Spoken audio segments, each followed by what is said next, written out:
What's up, guys? Good evening. I hope your week started well. It's a very important week when it comes to Roma, our second Europa League game against Lille on Thursday. And then before the break, to end this important cycle of games, we're going to go to Florence and play Fiorentina. So it's a very important week. It's important to start this week well. And it's been a while since I went live, not regarding a match reaction or a match preview, just sitting down and speaking, answering to questions, taking it a bit more chilled, and just speak about the situation in general. I want to focus on fitness today. I called this video the Gasperinian cure because I think there are a few points to make on the fitness level of these players. I think it's interesting to debate whether we're close enough to reaching the optimal fitness conditions, when we will reach it, what happens once we will reach it.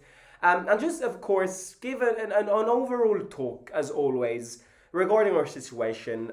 Top of the league, same points as Napoli and Milan, who beat Napoli yesterday. So it's also time to give a little, I say, Serie A recap weekend. We can definitely do that. But as always, I like to keep these a bit more chilled and a bit more slow-paced. So if you want to contribute in the live chat, of course, let me know your thoughts. If you've got questions, pop them in and we're going to get through them. I actually rewatched yesterday's game because, you know me, I think from the stadium, you don't really grasp a few things. You understand the main wave of the game, but you don't pay attention to details, especially where I sit. I'm like, I don't see a lot of movements. I literally, my visual, you see it from the vlogs, it's literally like pitch side. So it's not perfect when analyzing the situation. So I rewatched the game, and there are a few things which, when it comes to the fitness topic, come out of the game and we can make important points from. I think where I want to start is the players are tired. And this is something that maybe we don't notice it because we're winning games, but the players, maybe tired is not the correct term. Players are drained, okay? They are physically drained.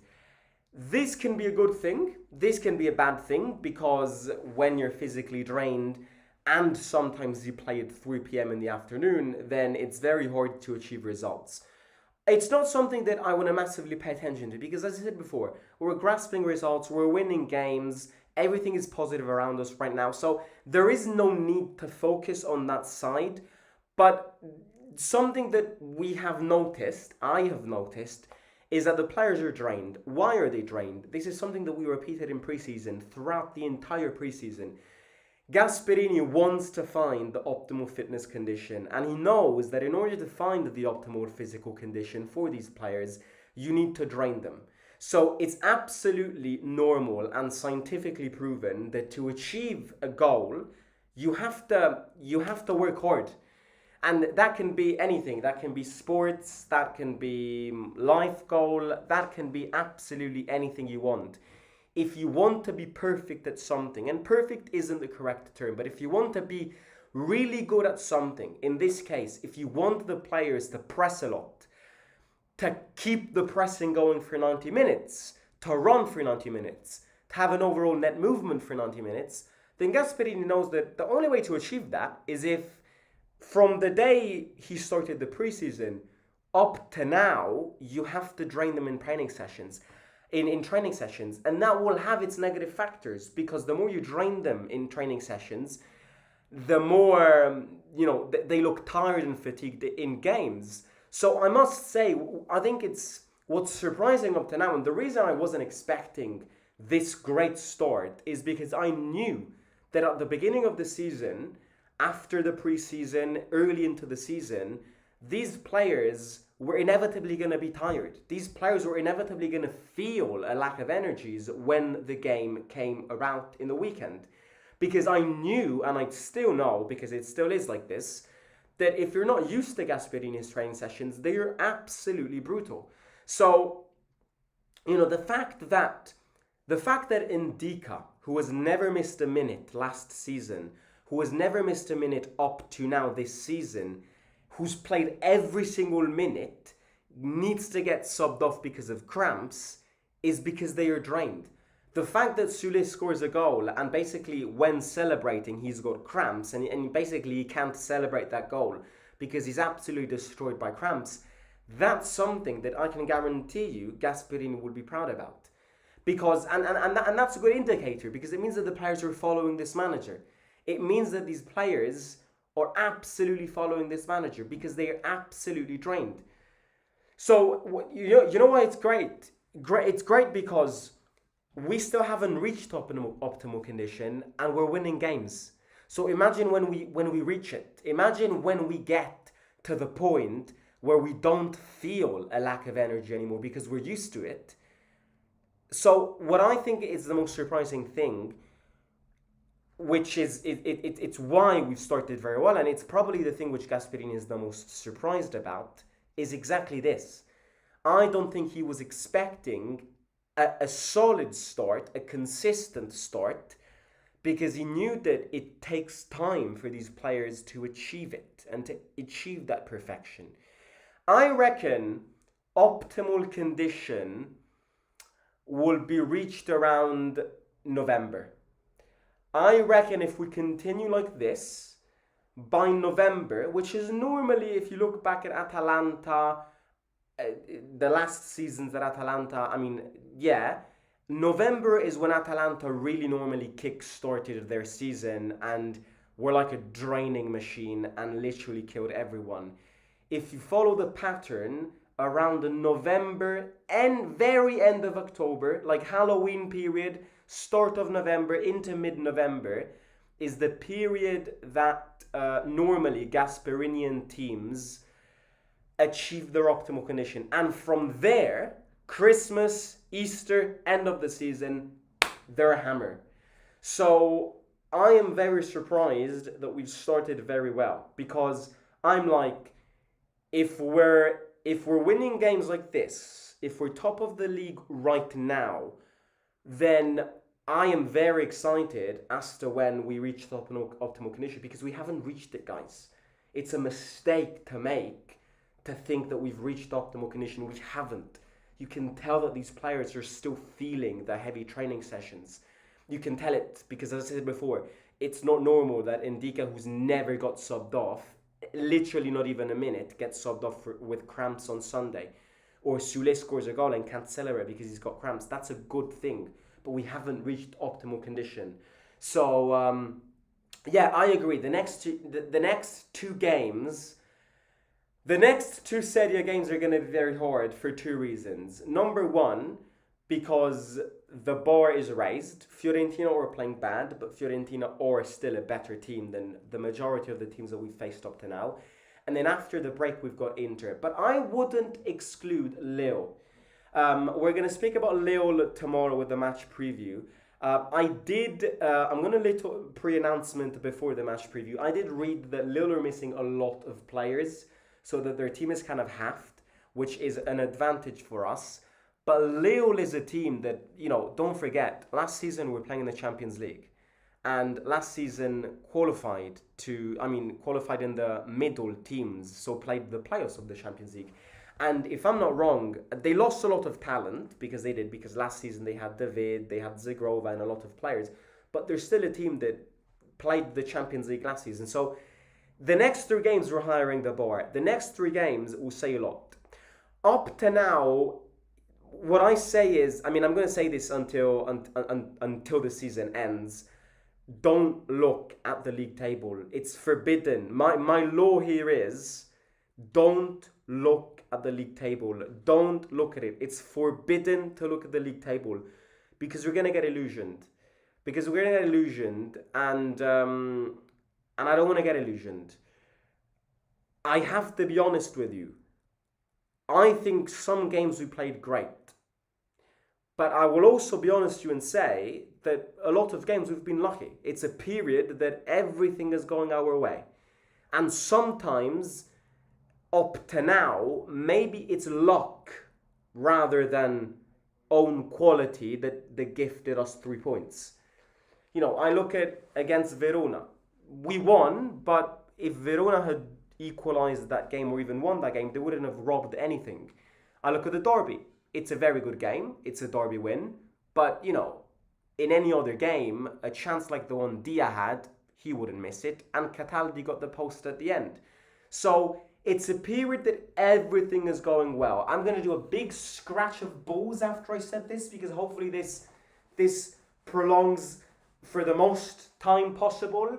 But, out of the 4 teams up front, we're definitely the least dominant. Again, we're the weakest out of the 4, out of the 3 which are currently leading the race. Us, Milan, and Napoli.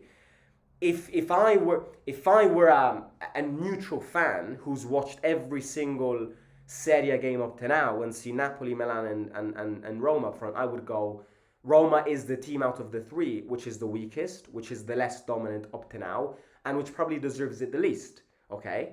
That doesn't mean that we're not happy. I take that every day of the week, but we have to acknowledge that there's also an element of luck up to now. So yeah, I think it'll be interesting to see once we reach the best aerobic conditions what we can produce, and if we produce even better.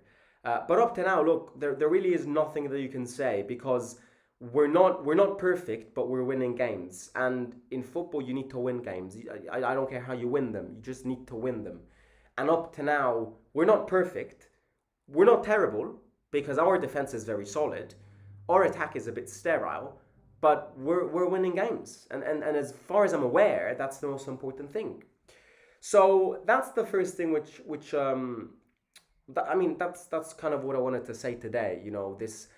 This concept of we will reach that optimal condition, but up to now, it would be lying to say that the players aren't tired. The players are tired, and you can tell. And Gasperini is somebody which doesn't love a turnover, so we will see the core of the team at least until November start games over games over games. And now we should start over Cristante. When Cristante plays, he's out of the midfield and out of the game. I disagree. I think Cristante is overrated. I think Cristante does things that we will never appreciate. That's who Cristante is. Cristante has this reputation. Cristante will forever have this reputation in him. He will forever be overhated by everybody. But trust me that Cristante is such an important player to this team. Cristante has his off days. Cristante has his defects 100%, and he has many defects. One of them is pace. But the issue is that not realizing the importance and the dirty job that Cristante produces every single game he starts is not noticing the little details. And he will never be a player that we will appreciate. That's who Cristante is. He will never be a player that will get credit because of the position he plays in and the job he has. But trust me that every single manager that has him starts Cristante. And I think there's a reason behind that, because I think most of the managers that we've had aren't just Paddington got in out of nowhere and put on the bench. Gasperini is a serious manager. Mourinho was a serious manager, probably one of the best managers in the history of football. Ranieri is an incredibly experienced professional, knows what to do manager. Even in the national team, Spalletti picked him. These aren't stupid managers. These are managers which know what they're doing. And the fact that everyone picks Cristante means that there's a reason behind this. Otherwise, Cristante wouldn't start games. So, but that's always, that's always with Cristante. He will always have this problem of not being appreciated enough. I think he's learned how to cope with this, but Cristante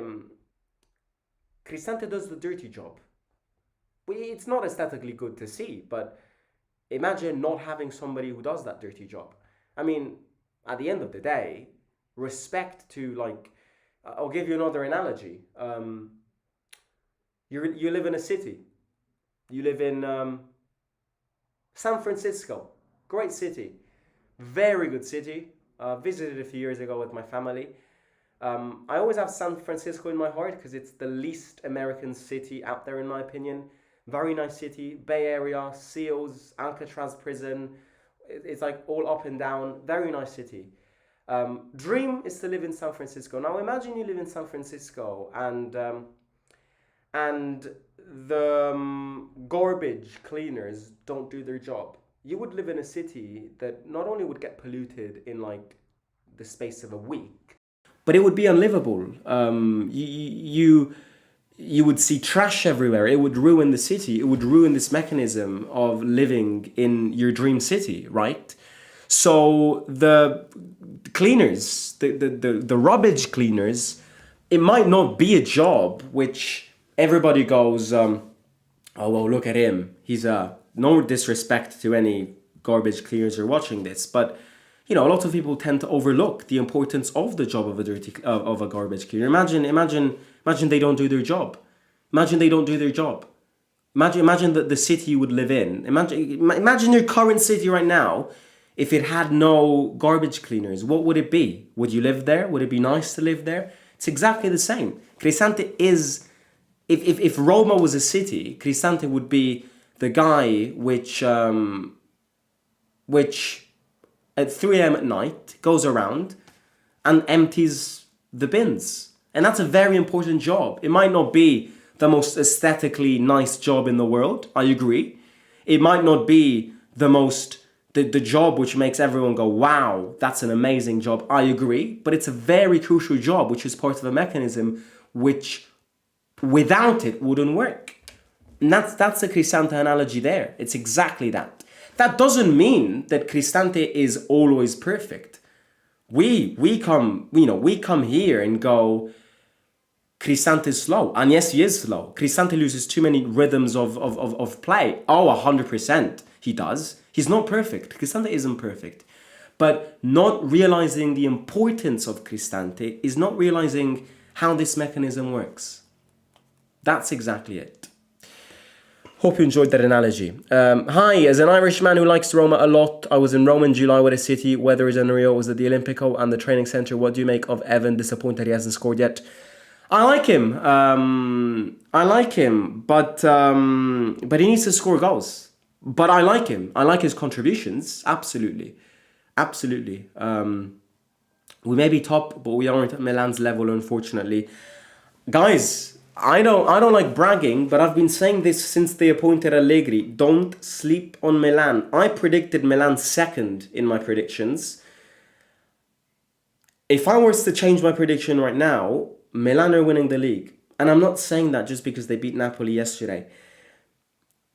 Going back to the overlooked analogy, Allegri is the Cristante of managers. I'm so happy we have Gasperini. I am so happy that we have Gasperini. I wouldn't change it one bit. I'm going to say it now. Gasperini will be the manager of our next Scudetto. I've said it, clip it. But before Gasperini came, if you've been an OG, you know who I wanted. I wanted Massimiliano Allegri. And Massimiliano Allegri is like Cristante. He's overlooked and overhated. Allegri grinds and Allegri wins.